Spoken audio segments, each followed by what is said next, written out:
അണഞ്ഞു ഗായ്സ്, ഞാൻ അണഞ്ഞു. എൻ്റെ ന്യൂ ഇയർ സ്റ്റാർട്ട് ചെയ്തത് ഇങ്ങനെയാണ്. ഈ കിടപ്പിന് പിന്നിലൊരു പിന്നാമ്പുറം കഥയുണ്ട്, ഒരു സെലിബ്രേഷൻ്റെ കഥ. നമുക്ക് ആ സെലിബ്രേഷൻ്റെ കഥയിലേക്ക് പോയാലോ? ഞാൻ വളരെ ഹാപ്പി ആയിട്ട് അണിഞ്ഞൊരുങ്ങി ന്യൂ ഇയർ സെലിബ്രേറ്റ് ചെയ്യാനായിട്ട് പോവുകയാണ് കേട്ടോ. എവിടേക്കെന്നല്ലേ? ലുലുവിലേക്ക്. അതെങ്ങനെ പോകുന്നതെന്ന് വെച്ചാൽ മാമൻ്റെ ജീപ്പിൽ. അതാണ് ഏറ്റവും എന്നെ ത്രില്ലടിപ്പിക്കുന്ന കാര്യം. ഇതെനിക്ക് ഭയങ്കര നൊസ്റ്റാൾജി തരുന്നൊരു കാര്യമാണ്. കാരണം ഞാൻ സ്കൂൾ ടൈമിലാണ് ജീപ്പിൽ കയറിയിട്ടുള്ളത്. അതിനുശേഷം ഇപ്പോഴാണ് കേട്ടോ ഞാൻ ജീപ്പിലൊന്ന് പോകുന്നത്. സിറ്റിയൊക്കെ ഭയങ്കര തിരക്കായിരുന്നു. ന്യൂ ഇയർ സെലിബ്രേഷൻ തന്നെയാണ് കാരണം. ലുലു എത്തിയിട്ട് പിന്നെ അവിടെ ഭയങ്കര തിരക്കായിരുന്നു. ലുലു സെലിബ്രേഷൻ സ്റ്റാർട്ടായി ലുലുവിൽ. ഇതിൻ്റെ പിന്നിൽ എൻ്റെ ബ്രദറും ഹസ്ബൻഡൊക്കെ കാറി പോകുന്നു.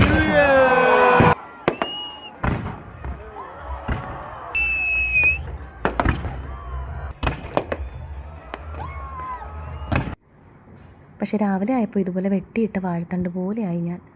പനിയാണ് ഗായ്സ്, പനി. ഇനി ഒരല്പം വിശ്രമം.